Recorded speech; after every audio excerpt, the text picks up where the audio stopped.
l'actualité vue par un entrepreneur.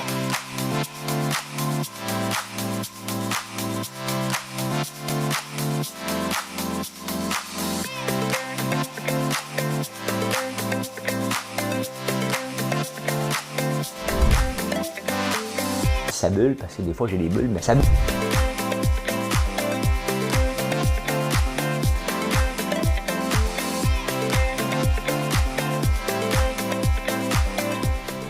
Essayer de faire un spectacle. Samedi le 18 novembre. C'est que je suis perdu. 18 décembre. J'ai même pas choisi mes numéros pour la quotidienne. Écoute, on y va. J'y pense. Quotidienne. Hey, parce que là, on veut gagner ensemble. On va parler du salaire minimum, on va parler du pays de l'année, selon The Economist. On va parler des gaz à effet de serre, on va parler de la Ligue nationale, on va parler de nous endetter. Hein? Ça, c'est en édito. Dans les grosses nouvelles, on va parler du Omicron, pas le choix. Syndicalisme, on va parler de ça. Vos films de l'année, on est rendu là. Hein? C'est quoi vos séries de l'année? Moi, j'en ai 3. Je vais vous dire lesquelles. Marquez les vôtres. Il y a un gros procès aux États-Unis qui a été mis sur pause, qui va recommencer au mois de février. C'est bizarre. Hein? On poursuit, alors que, en tout cas, c'est intéressant. Des trucs pour l'épicerie. Oui, parce que là, il y a de l'inflation alimentaire. Et ça me fait rire, parce que là, les journaux en parlent. Puis là, c'est « Oh my God, mais c'est donc bien bon! » Puis le clown à Lambert en a déjà parlé il y a quelques années, puis j'étais un maudit écœurant. On en parle encore sur Twitter à tous les jours. À tous les jours. Ben oui. Mais il y a une petite chanson avant. Il y a encore des gens qui écrivent « Le bout de la chanson, je la comprends pas. Moi, je viens ici pour les nouvelles. » Ben moi, je fais ça pour chanter. Hein? Les nouvelles, c'est un prétexte. J'ai toujours voulu être un chanteur. OK? Écoutez, il y a des chapitres en bas. OK? Faites juste le sauter, là. Tu sais, c'est pas un show où vous payez. C'est pas un show où il y a des subventions. C'est quelque chose que je fais pour m'amuser. Je fais les nouvelles pour m'amuser parce que j'aime ça les lire. J'aime ça me lever en pleine nuit. J'ai plein de prétextes pour être obligé de me lever à 1h du matin. OK? Fait que faites juste sauter le bout de la chanson si ça vous intéresse pas. Ça intéresse certains gens. Ça met des sourires dans le visage de certaines personnes et dont la mienne. Attention, c'est Noël, on y va. Dans cette étable que Jésus est charmant, qu'il est aimable dans son abaissement, que d'attrait à la fois, tous les palais des rois n'ont rien de comparable aux beautés que je vois dans cette étable. Ben, ça me fait penser, c'est parce que, tu sais, le ministère de l'Agriculture est venu cette semaine, fait que lui, il n'a pas vu de la beauté dans mon étable.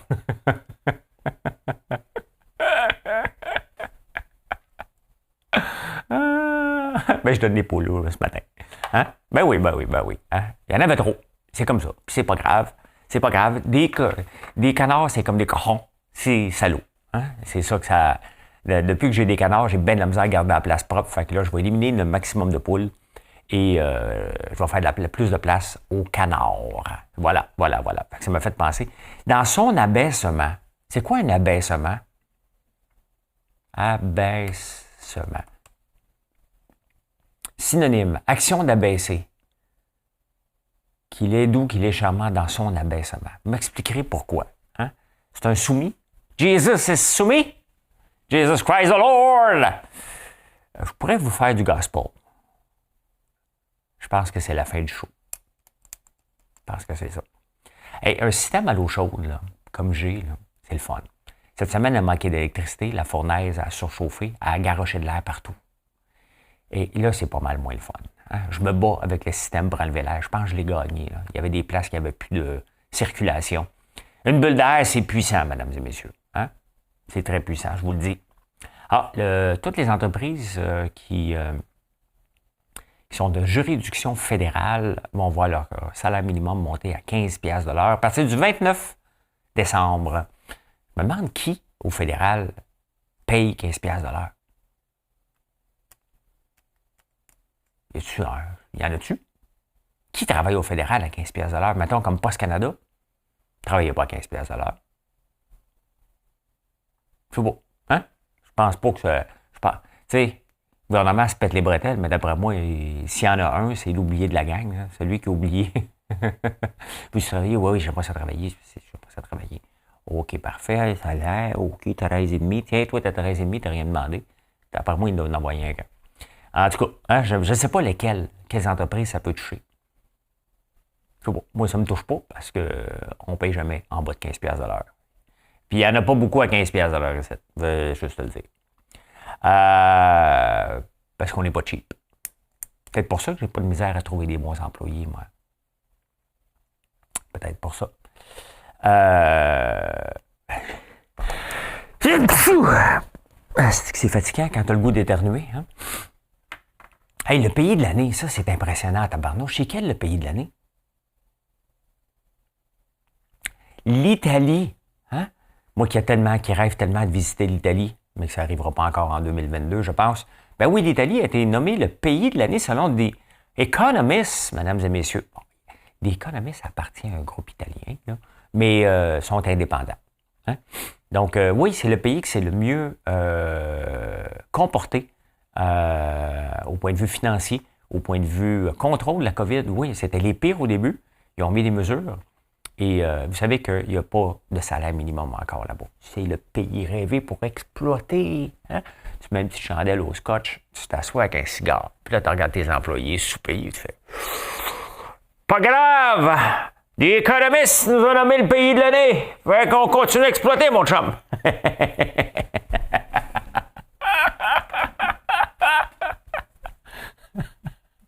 J'aurais pu prendre un accent italien, mais ça serait de l'appropriation culturelle et je ne veux pas aller là.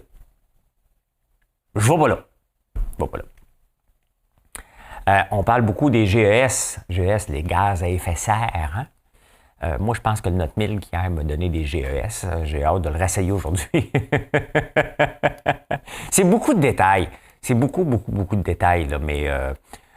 moi, je veux pas savoir les détails de ton estomac. Moi, je veux pas que tu chantes. Ben, c'est ça. Mais ça fait parler. Tu sais, écoutez, François Lambert, un matin, il a parlé de son estomac. T'sais. Non, c'est parce que je vais être le porte-parole de Note 1000. Fait qu'il faut que je le réessaye. Là, t'sais. Ça serait drôle qu'il m'appelle comme porte-parole. J'aimerais ça être porte-parole un jour, moi. Je sais pas si je serais bon. Je sais pas si les gens l'achèteraient, mes produits. Ben non. Je suis porte-parole de mes produits, je n'ai assez. Là, pas besoin de l'aide pour les autres. Hein? Oui, mais le gaz à effet de serre et le charbon. Le charbon, ouais, qui est le plus grand pollueur, ben, une augmentation de 6 en 2021, puis ça va être la même chose en 2022. On vient de sortir de la COP26 en Écosse, et ouais, on va faire ci, on va faire ça, let's go! Ah ouais, 6 de plus de charbon. Qu'est-ce que vous voulez qu'on fasse? Là, je sais que je ne regarde pas bonne caméra, c'est parce que j'ai le goût de me faire prendre de profil un peu. Hein? Ouais, c'est mon profil. J'ai jamais aimé mon nez puis mon menton. Je trouve que j'ai un nez vers le haut. Puis je trouve que quand j'étais jeune, je voulais avoir un menton plus carré. Ben, j'étais plus boboule. Hein? Fait que là, maintenant que je suis plus maigre, je voulais me faire une chirurgie ici pour avoir un menton carré. Je voulais avoir la face à Rock Voisine. La Ligue nationale, hein, il y a le match Canadien-Boston qui va être annulé aujourd'hui. Et il y a de plus en plus de gens, de joueurs qui ont la COVID. Et là, on se pose comme question sérieusement, est-ce qu'on devrait mettre sur pause les activités de la Ligue nationale? La question ne se pose plus. C'est bien évident que donnez-nous. Ah ben, tabarnouche. Je me donne l'appropriation. Donnez-nous. Comme si j'étais impliqué dans la Ligue nationale. Non. Donnons-leur quelques jours, quelques semaines, puis je pense que la Ligue nationale va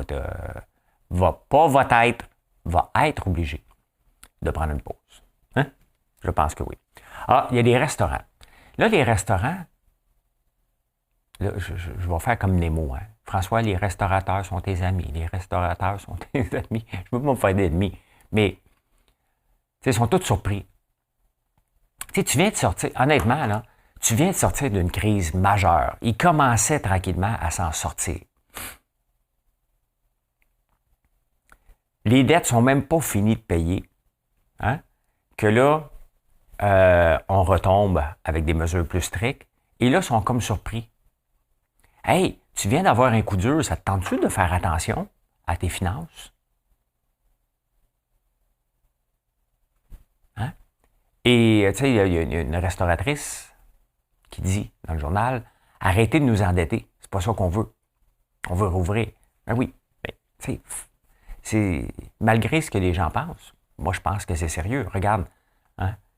Quand c'est, OK, je vais le dire d'une façon crue, là, quand c'est un petit vieux qui meurt dans un CHSLD, c'est une statistique. Hein? Quand c'est un enfant qui meurt à l'hôpital Sainte-Justine, il y en a eu un hier, c'est pas une statistique, hein? C'est un drame. Fait que, oui, il faut collaborer. Oui, il faut éliminer les foules. Oui, c'est pas que le restaurant n'est pas un problème en tant que tel, moi, je pense. OK? C'est le fait qu'on se rend là, hein? Qu'on s'en va toute la gang dans une même place, qu'on s'en va célébrer, qu'on enlève notre masque, il faut manger. Bon, j'ai échappé un petit sac, là, c'était pas, c'est comme si je discutais entre amis. Faut manger. Donc, hein? Après ça, on fume une cigarette dehors, on se parle, et oups, ça part. Hein? Donc, tu sais, les restaurateurs, ben oui, t'as pas besoin de prêt. La pire chose qu'une entreprise peut avoir, c'est un prêt. Mais maintenant, tu vas avoir une subvention. Tu viens de sortir, si tu n'es pas capable de t'adapter, peut-être que ça vaut la peine de fermer à un moment donné puis faire autre chose. Puis, je dis pas ça que c'est ça que je veux. OK? Mais à un moment donné, si j'avais que des coups durs dans mon industrie, je penserais à fermer puis faire autre chose.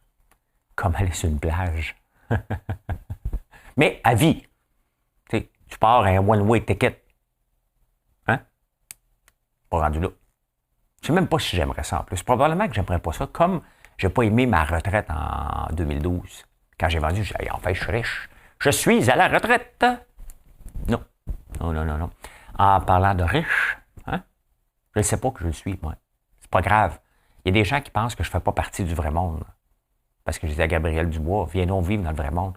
Je pense que, parce que selon le vrai monde a de la misère, attend sa paye le mercredi pour être capable de payer son épicerie. C'est vrai. C'est vrai qu'une partie des gens, mais c'est pas ça, tout le monde non plus. OK? Le vrai monde, c'est les gens qui sont conscients de leur environnement. C'est ça que j'appelle le vrai monde.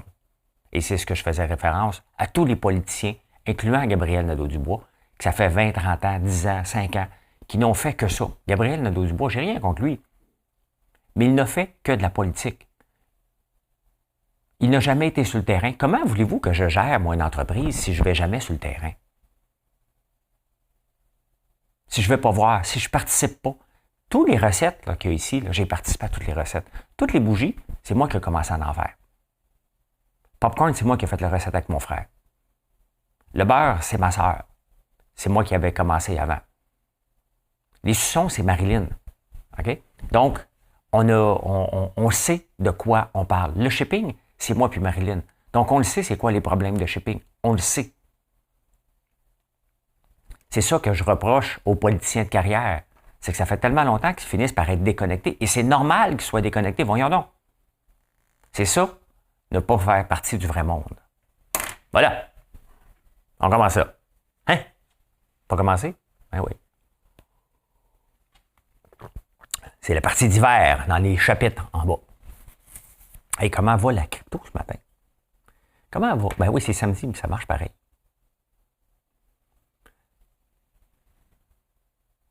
Pas grand éclairage, c'est flat.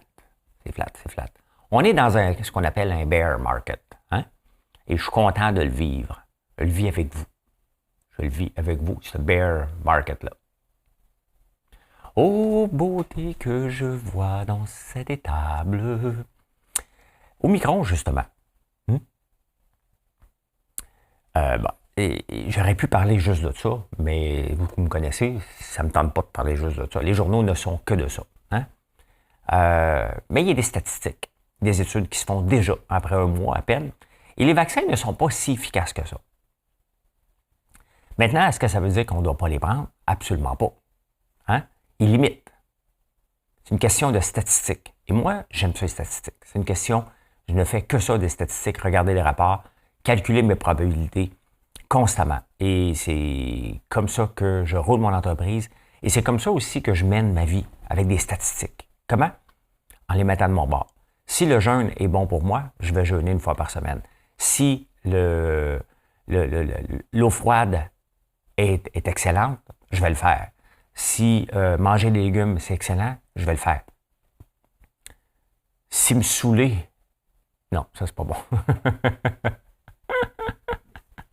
Mais c'est de mettre les chances de notre bord. Et c'est ça que le vaccin nous donne. Ça ne nous protège pas. Hein? Mais il y a des incompris, dont Maxime Bernier, qui va écrire un tweet suite à François Legault. On s'en hisse de vos mesures. Ça, c'est le gars qui voulait être premier ministre du Canada. OK? François Legault n'est pas paternaliste. François Legault, j'ai pas à le défendre, mais je ferai la même chose que lui. Donc, je suis obligé de dire qu'il fait quand même quelque chose de pas pire. Il s'adapte. Il n'y a personne qui le connaissait au micro il y a un mois. Ben non, les vaccins ne sont pas à 100% contre lui non plus. Mais plus qu'on l'est, meilleures les chances sont. C'est tout simplement ça. Si on est 10, les chances de se donner le virus est moins grand que si on est 20. Parce que 20 dans une maison, on est quand même tassé, même à 10. Nous autres, on va être combien finalement? Mes deux gars. Un, il y a une blonde, ça fait 3. Marilyn, Gaël puis moi, on est 3. On est 6. Hein? On est déjà ensemble, souvent. Fait que voilà. Oui, on peut le transmettre, le virus, aussi. Ça ne veut pas dire qu'il faut être contre les mesures. Ça veut dire que, regarde, le plus vite qu'on... Tu sais, c'est toujours comme ça, hein? Le plus vite qu'on embarque, le plus vite qu'on débarque. T'sais? C'est tout simplement ça. Et c'est ça qu'il faut faire. Pas écouter des Maxime Bernier qui vont écrire des stupidités comme ça. Hein? Des Gabriel Nadeau-Dubois. Ces gens-là sont supposés aider. C'est correct d'être dans l'opposition, là. L'opposition ne veut pas dire être stupide non plus. Tu peux être contre. Tu peux être contre certaines mesures, mais la santé publique, me semble que tu dois te garder une petite gêne. Hein? Me semble. C'est mon opinion. C'est mon opinion. Hey, le syndicaliste, j'avais remarqué, mais là, j'ai des chiffres. Puis je viens de dire que j'ai mes chiffres, fait que ça tombe bien. Hey, regardez ça. En partant, OK, je ne suis pas contre le syndicalisme. Hein? Il a été prouvé que les sociétés qui ont des syndicats, c'est des sociétés démocratiques. Hein? Et qui laissent la voix aux gens. Donc, c'est excellent pour les travailleurs. On part avec cette prémisse de base-là. Maintenant, le Canada est le 3e pays, le plus pire, je sais que ça se dit pas là, mais hein? Le pire pays, le 3e pire pays pour les conflits de travail. 87 jours de grève annuelle par 1000 travailleurs. On est toujours en grève. 87 jours par 1000 travailleurs, c'est énorme, par 1000 travailleurs. On est les 3e pays dans le monde, les pires pays dans le monde. Pourquoi? Surtout avec la COVID, ça s'est empiré. Tout simplement parce que là, les syndicats ont la balance du pouvoir. C'est comme le Parti vert où quand ils ont un candidat, mais que c'est lui qui fait la différence pour ne pas déclencher des élections. Hein? Parce que là, c'est le temps. Il y a une pénurie de main-d'œuvre. Là, les syndicats tirent la couverte de leur bord. Ils tirent la couverte tellement fort qu'ils arrivent à des points de cassure. Les gens sont obligés de donner, mais on va le voir dans quelques années. Dans quelques années, on a eu, regarde ici, on a eu Excel d'or, Olimel. On a eu la SAQ. Nommez-le, là, j'en oublie. Aux États-Unis, il y en a des très grosses aussi. Kellogg, hein? Kellogg's. Et ce qui arrive, il y a certains pays, je pense que c'est l'Allemagne, où les grèves ne sont pas à 100%. Ici, tu sais, pourquoi qu'il y a des conflits, pourquoi qu'il y a de la violence, souvent, dans les grèves, je ne dis pas qu'il y en a ici, mais pourquoi que ça escalade, c'est que la grève est à 100 %. Tu es en grève ou tu n'es pas en grève. Dans certains pays, la grève, elle est... tu peux faire une grève à 50 %. Donc, tu réduis la cadence. Tu sais, je me demande, moi, qu'est-ce qui se passe quand même dans la tête d'un syndicat, dans la tête d'un employé qui décide de faire fermer son entreprise pendant des mois et des mois et des mois en pensant que il est tellement riche qu'il s'en fout. En pensant que ça n'affectera pas son gagne-pain. Peut-être que l'entreprise va être obligée de donner à court terme. Mais à long terme, souvent, c'est la pérennité de l'entreprise aussi. Pas toujours. Il y a des entreprises qui exagèrent, qui ont fait beaucoup d'argent, puis les employés en veulent plus. OK? Mais à un moment donné, tu ne peux pas être fermé pendant 6 mois, 9 mois, sans que ça impacte les finances de l'entreprise. Puis à un moment donné, ça se peut que l'entreprise ferme aussi suite à une grève. Hein? Il faut à un moment donné, quand on est rendu le 3e pays pour les conflits de travail dans le monde et que 87 jours par année par 1000 travailleurs est perdu à cause de la grève, je pense qu'on va trop loin, un peu, et que les syndicats, je l'ai souvent dit, que depuis la pandémie, les perdants sont vraiment les syndicats. À court terme, ils pensent qu'ils ont gagné. À long terme, c'est impossible. Le taux d'inflation est trop élevé. La réalité va tout revenir à la base et des entreprises vont fermer. Je ne suis pas défaitiste ou fataliste. J'aime ça. Des mots en is sans que personne ne m'y donne. Même pas besoin de lire Denis Coderre. Il est où, Denis Coderre? Hein? Qu'est-ce qu'il fait? Hein? Il est-tu en train de faire le double de la mairesse? Hein? Il est-tu sur un paquet de conseils d'administration à faire le double de salaire de la mairesse parce qu'il s'en était vanté? Au moins, il avait raison. Hein? Et voilà. Et, quels sont vos tops de l'année? Je suis comme en vacances ce matin. Je m'assois. Je regarde les placements, voir comment que ça va en ce moment. Hein? Il y a un YouTuber que je suis, il est toujours assis comme ça. Ça m'énerve. Il parle de crypto, puis il est toujours à côté. Implique-toi. Hein? Ça comme ça, accote-toi. Quelles sont vos séries de l'année? Il y a ça dans le journal La Presse. Il y a plusieurs pages, là. On dirait qu'ils ont voulu étirer les pages. C'est quoi ton top 3 de l'année de Netflix? C'est quoi ton top 3 de l'année sur Crave? C'est quoi ton top 3 de l'année sur Disney? Sur Apple Plus? Non, c'est quoi ton top 3 de l'année? Moi, c'est ça que je veux savoir. Je vais vous dire le mien. Hein? Mon top. Au numéro 3, en 3e place, c'est difficile entre Squid Game et La Casa del Papel. Puis le film aussi, La Famille Bélier. Tu vois, je suis un peu mêlé. Là. OK, numéro 4, je fais une exception. Numéro 4, La Famille Bélier, que j'ai écouté à Big Brother. OK. Le numéro 3, en 3e place. Voyez-vous, si j'avais une console de son, là, je te ferais jouer du son. La Casa del Papel. Hein? C'est tellement bon. Je viens de le finir. En 2e place.